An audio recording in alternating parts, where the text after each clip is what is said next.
mean, singers are up. Kate, we just get on. All right, everyone, we're gonna start out with a song. Some of you might have this song sheet, but you can also just follow along. There's a middle part of each verse we're singing where it's sort of call and response will sort of indicate as such. Well, I might not, but hopefully some of the other ones will because I have a baby, ma'am. There are mean things happening in this land. There are mean things happening in this land. But the movement's going on, and the movement's growing strong. But the movement's going on, and the movement's growing strong. There are mean things happening in this land. There are mean things happening in this land. There are mean things happening in this land. Tens of millions uninsured, and those who are pay more and more. Tens of millions uninsured, and those who are pay more and more.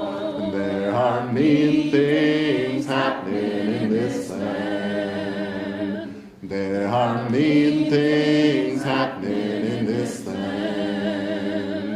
There are mean things happening in this land. Trillions spent on endless war, but we cannot house the poor. Trillions spent on endless war, but we cannot house the poor. There are mean things happening in this land. There are mean things happening in this land. There are mean things happening in this land. To serve the Wall Street bottom line, our health and bodies in decline. To serve the Wall Street bottom line, our health and bodies in decline. There are mean things happening in this land. There'll be mean things happening in this land. There are mean things happening in this land. Healthcare is a human right, and we won't give up the fight. Healthcare is a human right, and we won't give up the fight. There are mean things happening in this land. There'll be good things. There'll be good things happening in this land. There'll be good things happening in this land. When the people take a stand and unite in a solid band. When the people take a stand and unite in a solid band. There'll be good things happening in this land.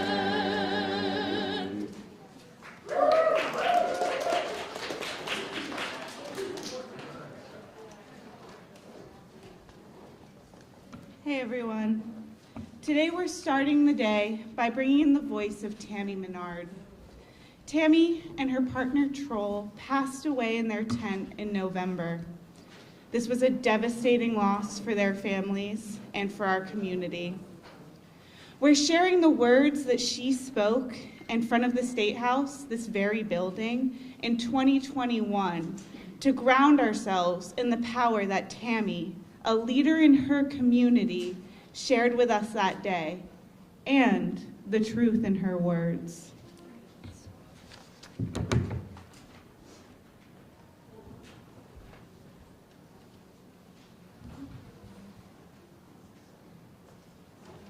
Sorry.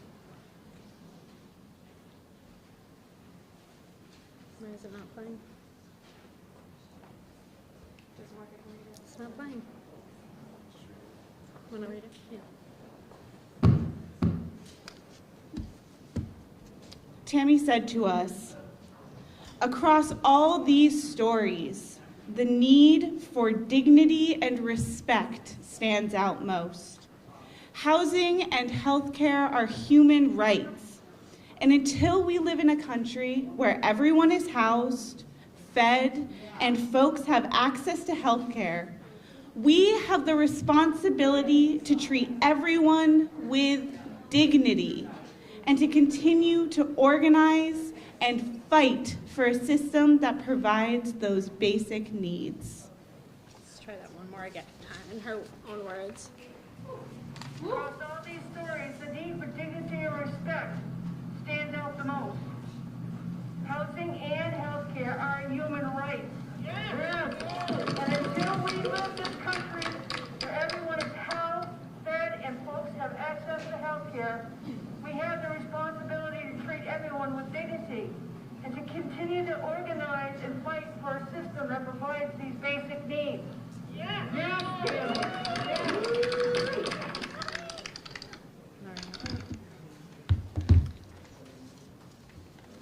People in our state are suffering and even dying from lack of access to health care and housing.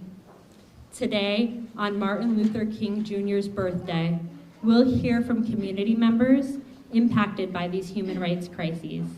Today, we say to Governor Scott and legislative leaders, we need a public hearing on health care.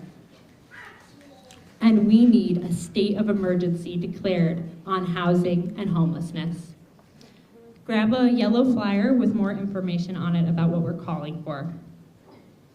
We're here, we're united, and we are organizing. We are the working class, part of 140 million people in the United States who are poor or one emergency away from poverty. And we won't be silent anymore.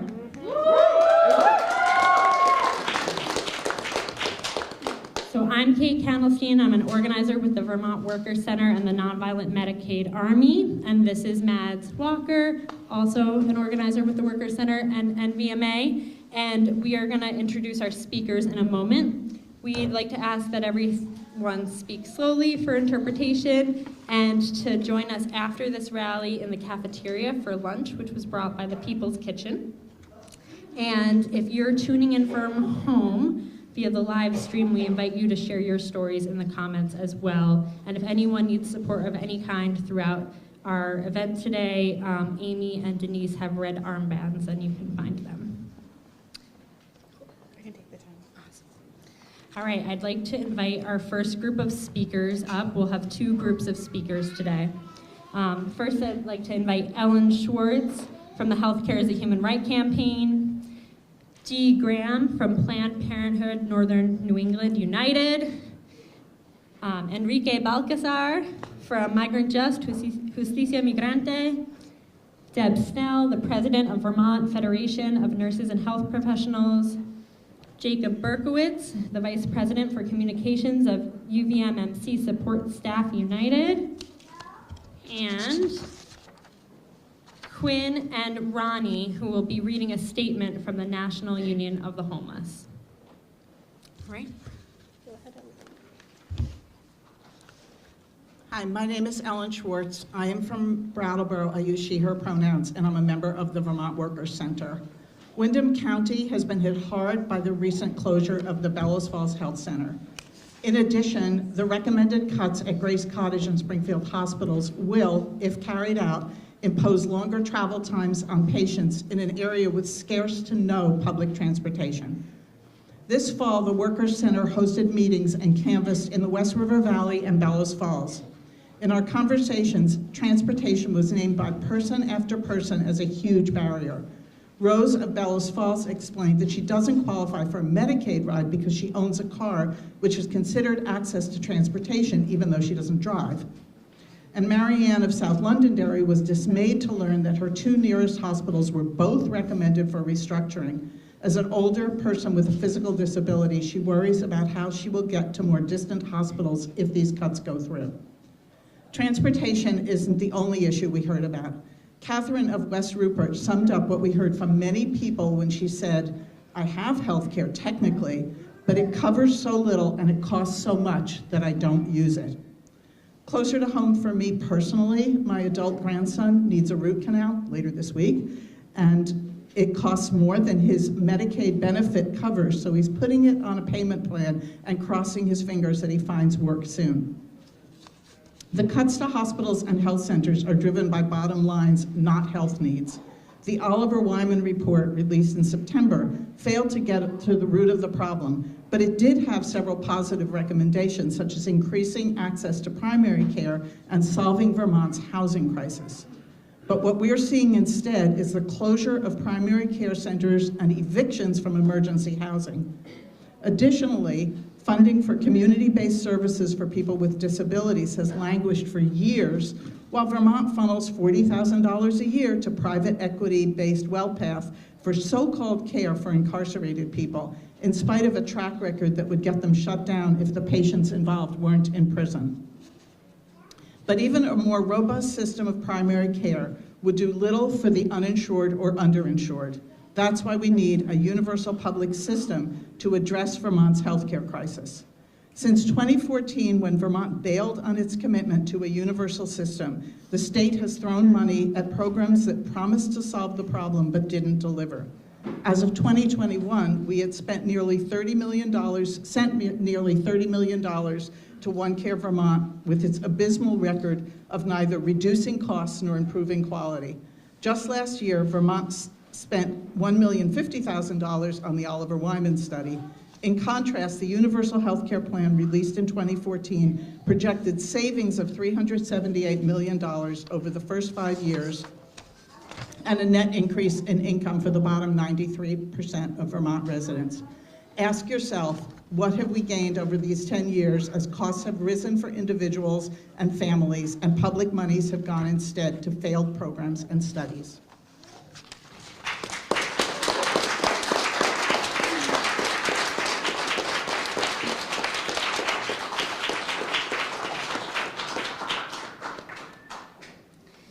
Hi, my name is Dee. I use they, them pronouns. I'm a proud union member of PPNNE United and a healthcare worker at Planned Parenthood.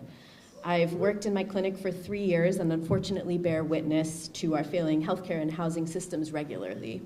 We see policy violence perpetrated by private insurance companies every day, such as repeated ongoing failures to the trans community, unjustly denying access to medications and gender-affirming procedures, as well as general reproductive care, denials for procedures and medications like birth control and PrEP.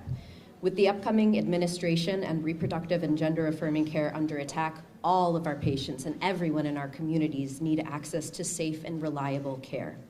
The connections between housing and healthcare are also apparent in our work, of course. We hear from many, many patients who are experiencing housing insecurity, and many of my fellow union members also face housing insecurity, working multiple jobs, struggling to pay rent, insurance, groceries, and childcare. Our patients who are unhoused regularly report barriers to reproductive and gender-affirming care, and primary care in general, which is extremely dangerous and places higher burdens on our clinics. And if folks can access our care through funding, referring out to other resources like housing is still tough and often feels futile, like a never-ending game of whack-a-mole of finite resources and dead ends. The funding we do receive has enormous benefits for our patients. We need more of these resources for healthcare and housing specifically, and we need this money for those resources, specifically staying in our communities and not going to fund genocides and wars. What we don't need is more closures of health centers. We are all acutely aware of how this will put more lives at stake and again place more burden on our already heavily burdened hospitals and clinics statewide. We saw the material ramifications of clinic closures at Planned Parenthood a couple years ago, which greatly reduced access to basic needs and also upended the lives of many of our workers. Patients, largely in rural areas, report struggling to get time off work or find childcare to get to very much needed appointments that before the closures wouldn't have required as much time to travel. As PPNNE United members, all we want to do is take care of our communities and each other the best we can and to strive for true reproductive justice. We're working hard to organize our working class power to reach our goals. Our communities cannot continue to endure these injustices, and it's past time our government takes sincere action to reach these material needs. I'm honored to be united with everybody here today in our fight for healthcare, housing, and human rights, and we won't stop Solidarity forever. Thank you.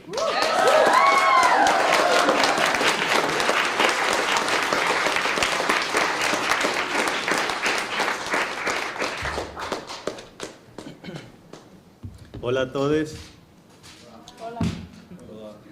Mi nombre es Enrique Balcázar. Hoy estoy hablando en nombre de la comunidad migrante y mis pronombres es él. So I'm going to be interpreting from Enrique's Spanish into English. And Enrique says, hello everyone, how are you doing? My name is Enrique Balcázar. I use he and him pronouns, and I'm speaking today on behalf of the migrant community in Vermont. Diferentes comunidades alrededor del país enfrentan el reto de la crisis de vivienda. Estamos enfrentando el sueldo más alto de vivienda en la historia del país. La clase obrera y trabajadora enfrentamos retos de sueldos bajos que nos hacen imposible pagar una renta, y también las exclusiones que existen y discriminaciones que existen en el sistema de vivienda. Different communities around the country are facing the housing crisis, and we're living in a time where the ruling class is getting richer and the working class is struggling even more on our low salaries and to pay for housing and other things, as well as facing things like discrimination. En el estado de Vermont no es la excepción. Este problema se hace sentir a través de las diferentes comunidades, las comunidades pobres, la gente de color, la clase obrera, las comunidades LGBTQ+, y la comunidad de mujeres, también la comunidad inmigrante y muchos más. And the state of Vermont is no different. Here, different communities are facing these challenges. The working class, poor people, the LGBTQ plus community, women, people of color, and the migrant community. En los últimos años, la industria de Vermont ha crecido y requieren más y más de la mano de obra inmigrante que históricamente hemos laborado aquí en el estado en la industria lechera. Hasta hace poco, nuestra comunidad empezó a transicionar de la industria lechera a llenar los espacios en diferentes industrias como los restaurantes, la hotelería, limpieza de casas y construcción. In the last several years in Vermont, we're seeing the industries growing and the need for workers growing. And so where migrant workers used to be primarily in dairy farms, we're seeing that change where migrant workers are moving into restaurant work, cleaning jobs, and a lot of construction work. Pero es ahora con esa transición que estamos viendo los retos de vivienda, la discriminación por vivienda, cuando se nos pide, por ejemplo, un seguro social al cual muchos no tenemos acceso y muchas veces no nos rentan las viviendas por este seguro.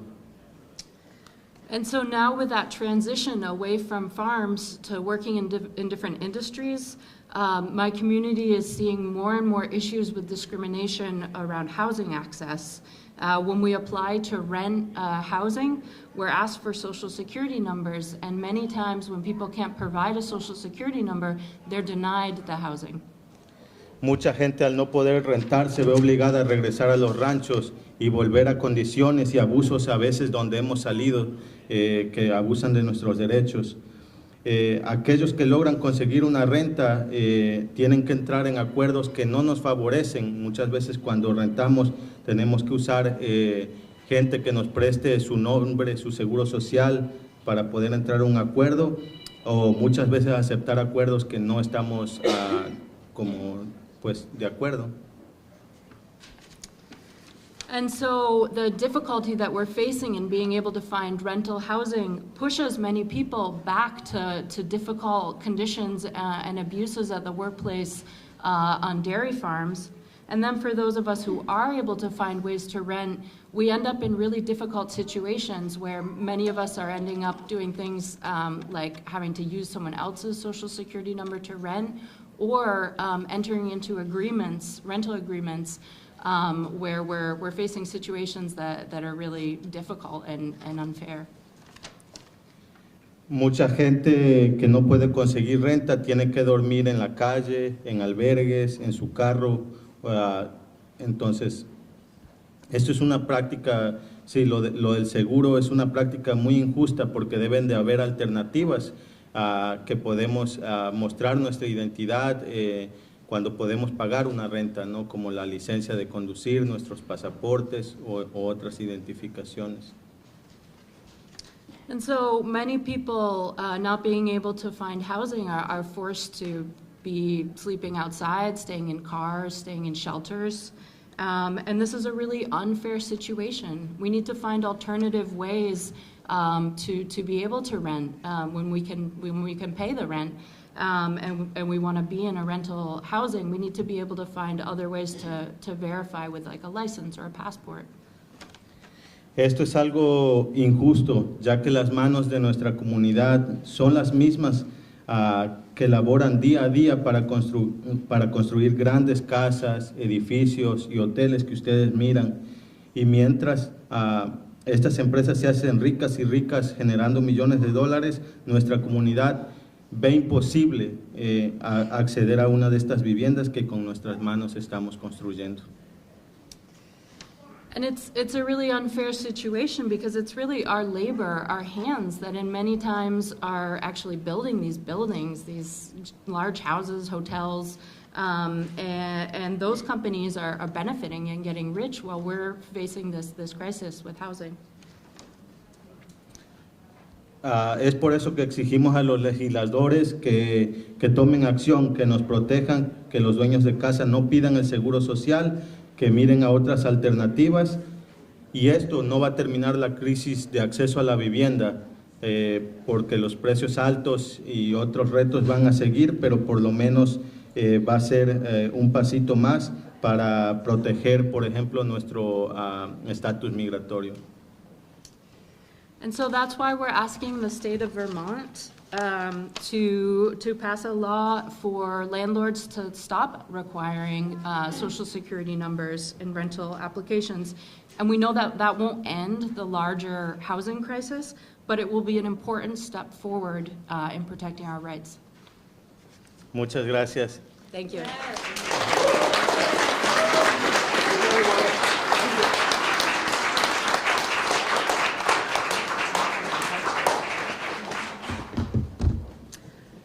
Good afternoon. My name is Deb Snell. I'm president of the Nurses and Techs at the UVM Medical Center. I'm a nurse in the medical ICU. I've been there for 25 years. I've seen a lot. And I always think I'm going to come to these type of events and know what I'm going to say. And then I hear these stories, and I am just angry. I am angry that it's 2025 and we're still having to have these conversations. This is crazy. We live in the most liberal state in the country, and we cannot provide primary care or housing or food for our citizens. This is, we should be embarrassed. We should be embarrassed by this. And I'm like watching all these people like cut through, nothing personal, sir, and it's just like, stop and listen to what we're saying. This might impact the rest of your day. This is important. This is so important. Vermont is one of the most expensive states in the country for care. For hospitalizations and outpatient care, we rank in the top 5 as the most expensive. Why? Why aren't we doing something about this? I see patients come into my unit all the time, coming in with a hypertensive crisis, having a stroke. If they had been able to get primary care, a doctor would have caught, you have high blood pressure, let's get you on medication so this doesn't happen to you.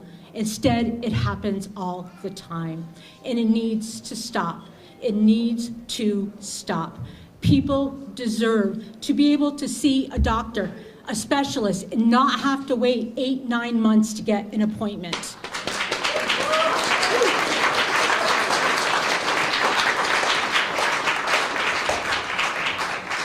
There was a study that was published in Forbes that showed U.S. adults who regularly see a primary care physician have a 33% lower healthcare costs and 19% lower odds of dying prematurely than those who only see a specialist. The U.S. could save $67 million each year if everyone used a primary care provider as their principal source of care, and for every $1 increase in primary care spending would produce $13 in savings. That adds up, my friends. That adds up. And Vermont needs to invest in getting primary care into the state. It doesn't have to be doctors. APRNs who are lower cost provide the exact same care. We need to do better. Thank you.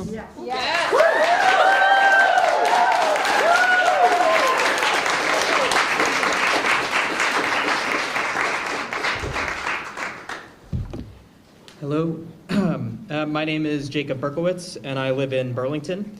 I've worked as a staffing specialist at UVMMC since 2020, and I serve as the Vice President of Communications for the Support Staff Union at the hospital.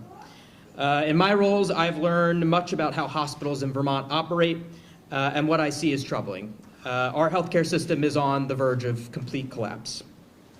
Our population grows older and sicker.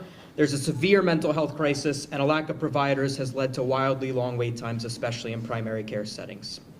And as we know, healthcare costs have been skyrocketing. But despite the increased burden on us, Blue Cross Blue Shield of Vermont is nearly bankrupt.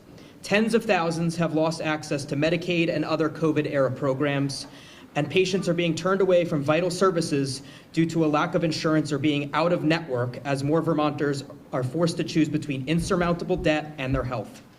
In my union, for example, the historic wage increases we won in 2023 were partially undone when many members were kicked off of Medicaid. Many no longer have health insurance, and over 25% of my union has medical debt owed to our employer. And instead of helping to address these crises in good faith, the UVM-HN spends its energy waging war with their regulator, the Green Mountain Care Board, leaving patients and healthcare workers as collateral damage. The inpatient psych facility at CVMC is shutting down in a few weeks. Primary care clinics are being closed, forcing folks who are already waiting months to see a provider to start all over. Dialysis clinics are at risk of closure, condemning over 100 sick patients to hardship or even death if the facilities don't remain open. And as we speak, patients who should be otherwise admitted to empty beds are stuck boarding in the UVMMC ED. I won't go into detail of the UVM Health Network's decisions to comply with their budget orders or the merits of said decisions, but I urge everyone to take what my employer says with a grain of salt as they try to deflect blame. They scoff at the notion that charging patients less is an effective way to reduce revenue while maintaining some of the highest commercial rates in the nation. They claim that revenue equals patient care, and thus cutting services is the only way to reduce revenue. I wonder if they paid a PR firm to come up with that disingenuous oversimplification. And don't get me started on the irony of the CEO's nearly $500,000 bonus as the UVM-HN publicly pleads poverty. But this issue is far larger than the UVM health monopoly. The whole system is being held hostage by interests who profit off of human misery on Wall Street, in Washington, and even here in Vermont. That's why we must aggressively move toward the only solution, a single-payer healthcare system, which was the original mandate of the Green Mountain Care Board. And to those who don't stand with us in this struggle, I urge you to look to every other developed nation on the planet that figured this out 100 years ago. Thank you.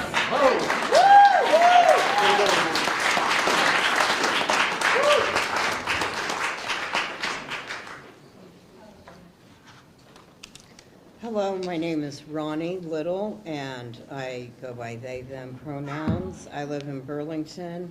I was formerly houseless for a number of years, although I am now housed.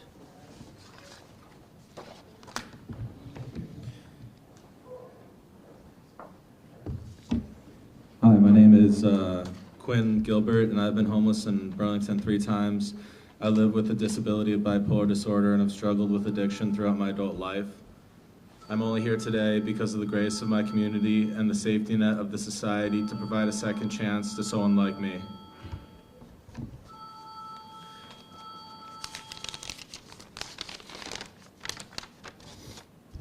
Now we will read the National Union of the Homeless 2024 Winter Offensive Statement.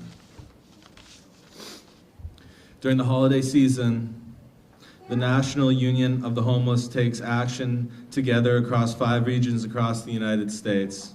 In the South, Appalachia, Midwest, West, and the Northeast to declare housing and healthcare now, an end to genocide and war and the war economy, no more death on the streets both here and abroad.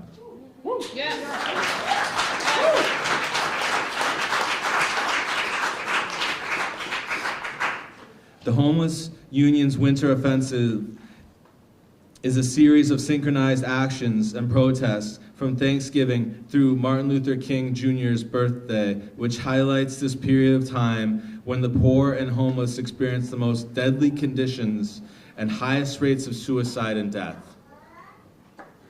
We work together to fulfill our mission statement that declares that we commit our lives to ending homelessness and poverty and to work tirelessly for the human right to life, liberty, and the pursuit of happiness, for social and economic justice for all. Yes. As our leader, Reverend Serena cries, at a time when they sing peace on earth, our land groans under the weight of injustice. And we shout, and I want to hear this back from all of you in this room today, housing and healthcare now. Housing and healthcare now. No more death on the streets, both here and abroad. No more death on the streets, both here and abroad.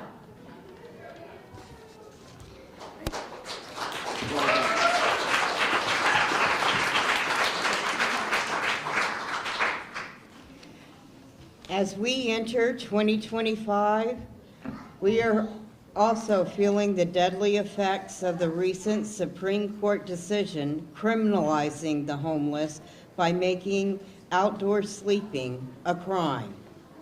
We are seeing an increase in already deadly practice of sweeps of incarceration of our homeless and communities. We know there are 24 empty homes for every single individual in need of one, while 1,000 souls will freeze to death on the streets this year, and homelessness continues to rise at record numbers. We declare no more. The Poor People's Campaign has shown that poverty is the 4th leading cause of death in the United States, and 800 people die every day in the richest country that's ever existed in the history of the world. Shame. Our system is failing, and we are dying as a result of a system that puts profit over our lives.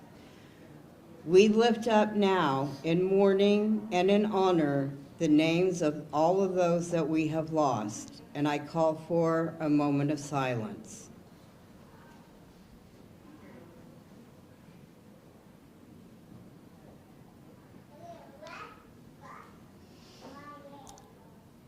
And now I ask you to join the National Union of the Homelessness and the Nonviolent Medicaid Army as we organize to unite our class across the country to end this system that profits from poverty, homelessness, and death, to create a society organized around our human rights to health, housing, and a standard of overall general welfare.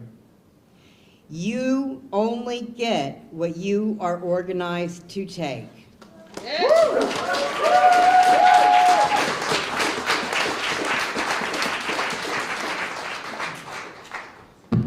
Thank you to our speakers. You know what I call a system that lets people live on the streets?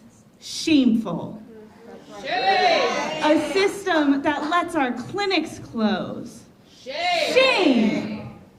So when we are here, we're here to say Healthcare is a human right. Say it with me. Healthcare is a human right. And housing is a human right. Housing is a human right.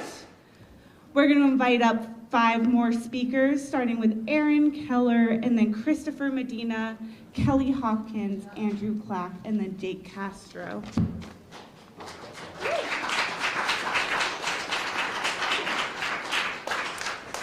Hi, my name is Erin Keller. I'm a member of the Vermont Workers Center and the Nonviolent Medicaid Army. I am also a licensed clinical mental health counselor living with type 1 diabetes and several other autoimmune disorders. In the spring of 2023, I was kicked off of Medicaid. For the remainder of that year, in order to manage my illnesses, I suddenly needed to spend 1/4 of my income just towards medical maintenance through the Marketplace health insurance. I have since had the privilege of being enrolled on my partner's health insurance beginning in January of last year. Even so, the stress of losing Medicaid the year prior has had lasting impacts on my overall health that I'm still recovering from, and I'm only recovering from because I currently have decent coverage. However, this privilege is not guaranteed and is actively under threat. The company that my partner works for was just bought out by a new business that has made it explicitly known, literally said this to their employees, that they are going to be prioritizing profit over people. Being able to maintain my healthcare team that has helped me reach my goals should not be a question, and the reality is that it hangs in the balance like so many in our community. As a healthcare provider myself, it should be acknowledged that in order to receive care, there needs to be accessible providers, especially in a time when we are living through a mental health care crisis.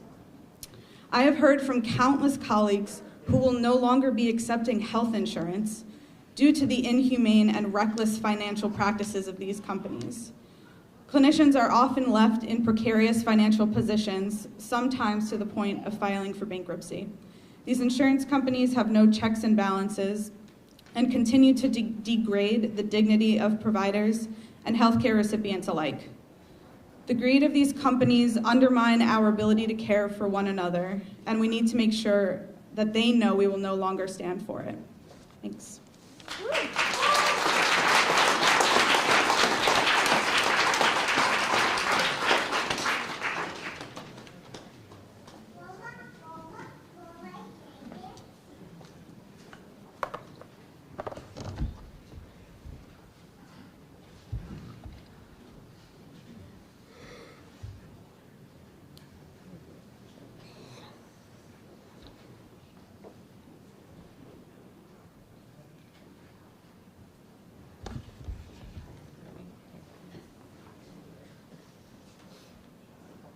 My name is Christopher Medina and I'm autistic. I work for Green Mountain Self Advocates. My housing is the foundation to my well-being. I live at home with my mom, but it is ridiculous to be unable to live independently as a person in my 40s.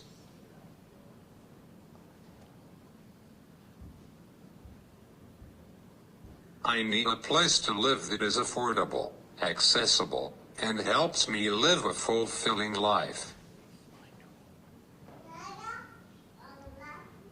Many people with disabilities use Medicaid funding to pay for the services we need to live in our own home. I am in need of specialized support services through Medicaid funding. I need supports to communicate my daily needs, to be effective at my job, and be healthy. Because the supports I get through Medicaid funding are often unreliable, I feel like I'm a second-class citizen. I barely get out of the house to live my life and contribute to my community. Workers with disabilities matter because we are fully human and our rights will not be compromised.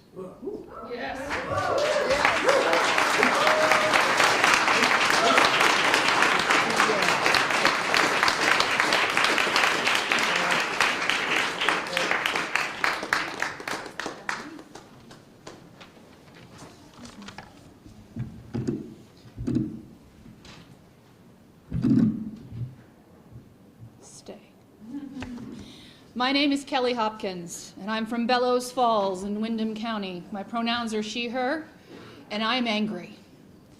I'm here because the healthcare center in Bellows Falls, run by North Star Health, was abruptly closed on New Year's Eve with less than 90 days notice to the community, to patients like me, and to the staff. I'm here because closure of that healthcare center leaves a gaping hole in my community. A gaping hole. That one hospital court, which is the address, has been a center of healthcare access for nearly 100 years, for primary care, for emergency care, for mental health care. It was actually a hospital, a first full-service hospital on that site, prior to being run by North Star Health. My father was delivered there. My great-uncle was a doctor in the Greater Falls area and worked in that hospital after returning from World War II.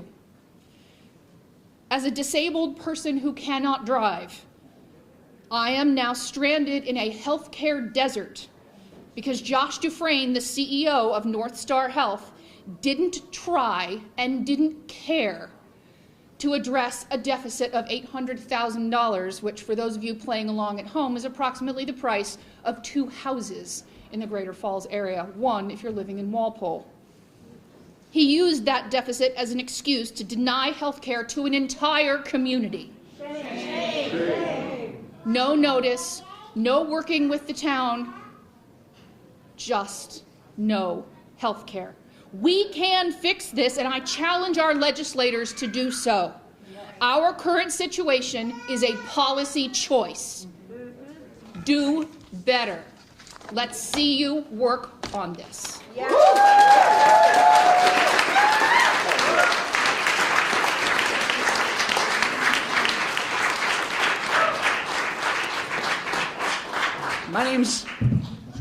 My name's Andrew Clack. I grew up here on Berlin Street. My dad worked at... Oh, there we go. Hey, now can you hear me? Yeah. All right, hi. My name's Andrew Clack. I grew up here on Berlin Street within view of this dome, and I used to jump the stairs on rollerblades. Now I live in White River Junction. I'm with the Vermont Workers Center. I've known very good access to health care. My dad was a butcher at the Grand Union, where Shaw's is now. That company was self-insured. I enlisted in the Navy as a corpsman at 17 years old. But nowadays, if I hadn't given the government a blank check on my life during time of war, I wouldn't have health insurance, or only via insurance I couldn't afford to use. Dental care is still out of reach. Now I'm a father, and I want better for mine and all our children. A disabled veteran, I have what could be a model for every American. I gratefully receive easily accessible holistic care with little or no charge.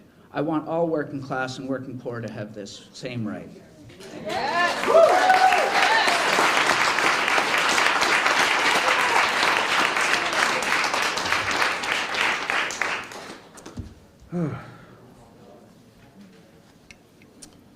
Hello, everyone. My name is Jake Castro. He, him, and I'm here from White River Junction and the Vermont Workers Center. And I'm lucky. During the nightmare of the COVID pandemic, I served as a frontline essential worker in Central Florida as one of the many members of the working poor who had to make do without any insurance. Watch my colleagues and my family get sick, and some of them die. And I didn't. First year I moved into New England, I learned what it felt to become homeless in the dead of winter. The panic and terror of facing sub-zero temperatures miles away from any help. The hopelessness of seeing every shelter full and every motel occupied with people just as desperate as you. But for a lucky break, I could have been thrown out on the street with not even a car to my name. I now have Green Mountain Care insurance, and I've been able to get new glasses and good health care for the first time in 5 years. And the genuine relief is palpable, that if I get sick or I get hurt, my family won't pay the bill. But these struggles aren't mine alone, and I am lucky. When my fiancée got her job working at a hospital, she got kicked off of her health care insurance for making $100 over the annual limit. And she had to quit her depression meds cold turkey. I had to hold her through her withdrawal pains. My grandfather contracted COVID at the height of the pandemic, and it led to his eventual decline and passing. I see my neighbors every day struggling with exposure and homelessness and hunger, all because housing is so absurdly expensive. All this while lawmakers and the Green Mountain Care Board say that caring for our neighbors is just something we can't afford. Shame. Shame. Nobody should have to drive more than 30 minutes for life-saving care. Illness should never be a gateway to poverty. We need to organize. We need to demand that health care is a human right. Yes. That housing is a human right. Yes. And we won't stop until those rights are secure. Yes.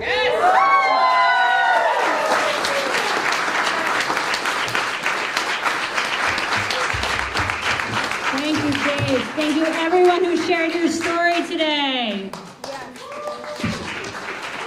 And thank you, everyone, for coming, filling up this room of the State House.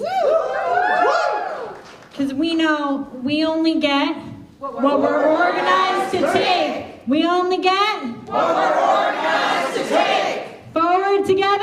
Not one step back. Forward together. Not one step back. So a reminder, we invite you again to join us in the cafeteria, grab some lunch, maybe find your legislator, let them know that you're here. We have these leaflets that reiterate our demands today. We want a public hearing on health care. We want to keep hospitals open and health centers open and expand community primary care and community services. We want to protect Medicaid from cuts and move towards health care for all. Yes. And on housing, we need the governor to declare a state of emergency on homelessness now, before any more life is lost. We need immediate housing for the unhoused, housing access for immigrant families, and protections for tenants, and we need them now. And we know when we leave today, we're going back to our communities and we're going to keep organizing until we win our human rights. So I'm going to invite our song leaders up to close us out with that message.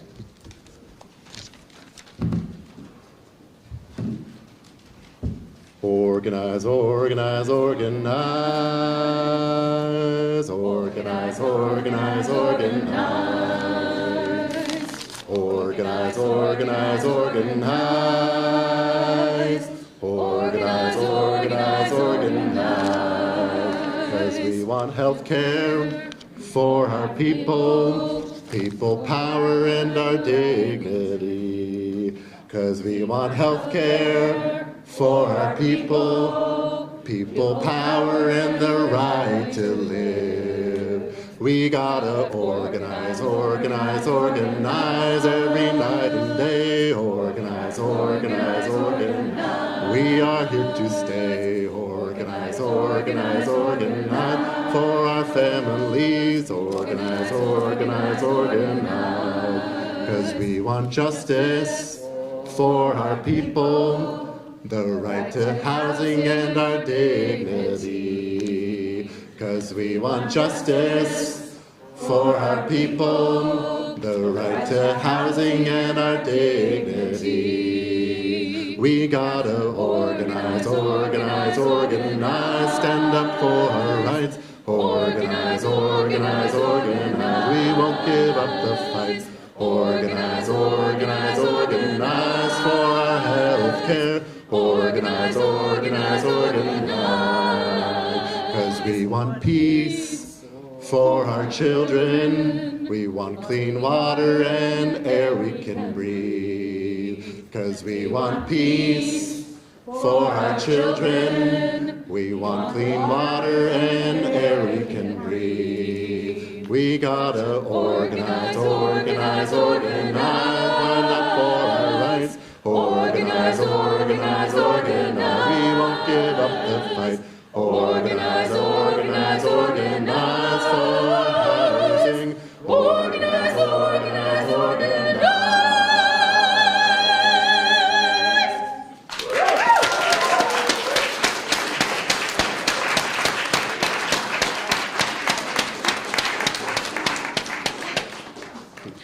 Good job. Good job. Good job. Thanks for coming. Oh yeah, actually, would everyone be up? We have a couple more minutes to come up to the front here and take a big group picture together. If you're willing to be in a picture, come right up here and surround this podium.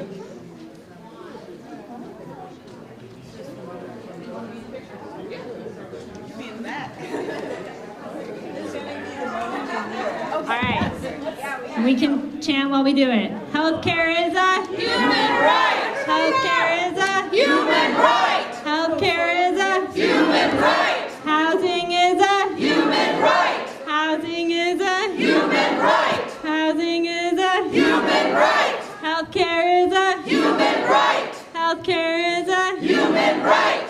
Woo! Woo! Together! Not one step back. Forward together. Not one step back.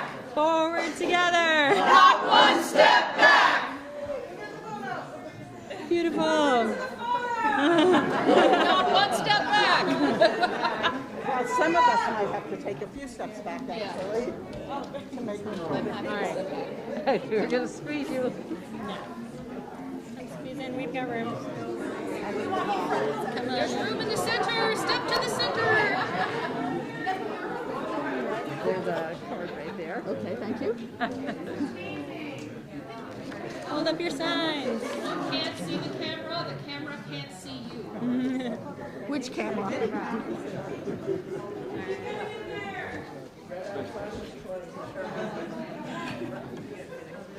Healthcare is a human right. Healthcare is a human right. Housing is a human right. Housing is a human right.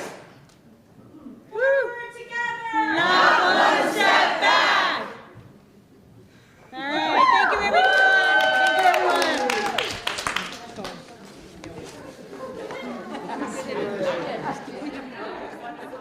That's the other. Are you from public? I'm Cedar. I'm with Jess. Yeah. Is this going to be on? I'm not sure exactly how it's just kind of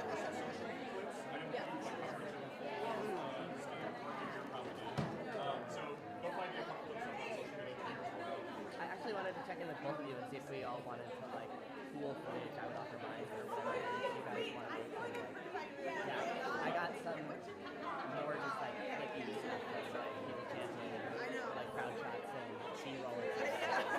Like I know that story. Yeah, we were thinking social media stuff. Yeah.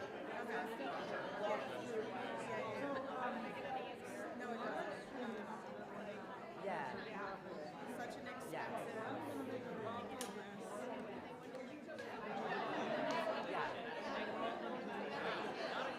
Let me send you my email.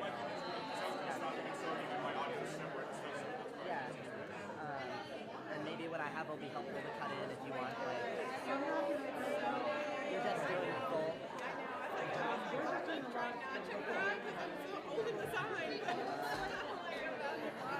put your email in and I'll send you one. Nice to meet you.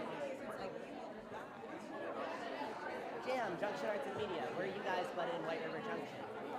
Yeah. Thank you. I know you guys get good audio, so.